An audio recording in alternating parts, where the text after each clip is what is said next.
Hello everyone, this is lecture 1 about big data. What is big data and big data in narrow sense? आज की video के अंदर हम big data के बारे में देखते हैं और उसको देखते हैं ब्रॉडर सेंस के और नैरो सेंस के अंदर। सबसे पहले देखते हैं कि बिग डाटा होता है क्या। Big data refer to vast volume of structured semi structured and unstructured data. बहुत बड़े वॉल्यूम के अंदर structured semi structured unstructured data जो होगा ना, ऑर्गेनाइज होगा डेली की बेसिस पर, उसको हम बिग डाटा कहेंगे। अब बिग डाटा की करेक्टरिस्टिक्स 17 करेक्टरिस्टिक्स है, मतलब ज़्यादा है। हम 5 बेसिक जो करेक्टर्स हैं उसको देखते हैं। उसमें वॉल्यूम है, वेलोसिटी है, वैरायटी है, वर्सिटी है और वैल्यू है। हम इसको आगे फर्दर नेक्स्ट वीडियो के अंदर डिटेल में देखेंगे करेक्टरिस्टिक्स हैं कौन कौन सी। जो ट्रेडिशनल डाटाबेस और टूल्स है ना, data processing application struggle to handle big data, वो स्ट्रगल करती हैं बिग डाटा को हैंडल करने के लिए ड्यू टू इट्स साइज। तो उसके लिए हमने क्या किया, as a result specialised technology and methodology are required to. तो उसके लिए हमें एक स्पेशलाइज्ड टेक्नोलॉजी और मेथोडोलॉजी चाहिए जो हम जहाँ पर हम डाटा को कैप्चर कर सकें, स्टोर कर सकें, मैनेज कर सकें, एनालाइज कर सकें, उससे ड्राइव इनसाइट मतलब उससे एक्शनेबल इनसाइट निकाल सकें।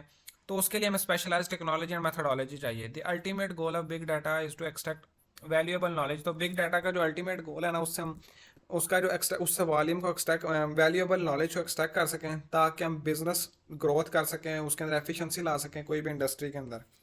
हम इसको नैरो सेंस और ब्रॉडर सेंस के अंदर देखते हैं। Narrow sense big data is primary the term of volume. अब नैरो सेंस के अंदर अगर हम देखें तो हम कहते हैं जो एक वॉल्यूम है ना, ये बहुत बड़ा अगर डाटा था, हम उसको सिर्फ एक वॉल्यूम को देखते हैं कि ये बिग डाटा है, उसको हम डाटा कहते हैं कि ये बिग डाटा है।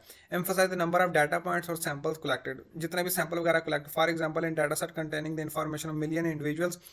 अब सिर्फ हमने इतना देखा कि मिलियन इंडिविजुअल्स हैं, तो हमने large number of individual sample code भी कंसीडर है बिग डाटा। तो मतलब हमने सिर्फ उसको ना, जितने मिलियन ऑफ इन्फॉर्मेशन हमने देखी, हमने उसको कह दिया बिग डाटा।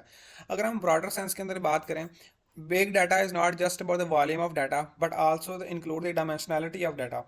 सिर्फ हमने उसके वॉल्यूम को नहीं देखना, फिर हमने उसके डायमेंशनैलिटी को भी देखना है, मतलब उसके एट्रीब्यूट्स को देखना है, उसके हमने फीचर्स को देखना है, features like age, height, weight, income, मतलब जो उसके कॉलम्स हैं ना, हम उनको भी देखेंगे ब्रॉडर सेंस के अंदर। अगर हम इसकी इसकी बात करें तो अगर हम इस एग्जांपल के अंदर देखें, जिस तरह ये ऑब्जेक्ट्स हैं, जो आईडीज़ हैं, अगर हम सिंपल इसको देखते हैं कि ये एक बिग डाटा मतलब अनलिमिटेड अनकाउंटेबल वैल्यूज़ हैं, तो हम इसको कहते हैं ये एक बिग डाटा। लेकिन अगर हम जैसे इसकी बात करें, अगर हम इसकी डायमेंशनैलिटी के बारे में भी देखते हैं, इसकी हम डायमेंशनैलिटी देखें, आईडी देखें, हाइट देखें, वेट देखें, एज देखें, वेरिएबल देखें, जिस तरह इसकी डायमेंशनैलिटी इंक्रीज करती जाएगी ना, जिस तरह एट्रीब्यूट्स इंक्रीज करते जाएंगे इसके, तो हम इसको कहते जाएंगे बिग से बिग डाटा होता जा रहा है। तो अगर हम ये एक एग्जांपल देखें, ये वाज़ह पता चल रहा है एलिफेंट और रैट की, उसके अंदर comparison of elephant and rat emphasise difference different data size. तो हमें एनालॉगी कंसेप्ट है कि बिल्कुल इस वाज़ह पता चलता है कि एक साइड पे एलिफेंट है वो बिग डाटा है, और एक साइड पे अगर हम रैट को देखें तो वो एक स्मॉल डाटा, हम उसको बिग स्केल पर डाटा नहीं कर सकते। तो ये इंट्रोडक्शन था बिग डाटा का। इंट्रोडक्शन बिग डाटा में क्या चीज़ था, हमने देखा कि उसकी 5 बिग डाटा की करेक्टरिस्टिक्स होनी चाहिए, ये करेक्टरिस्टिक को फुलफिल कर रहा था वो बिग डाटा।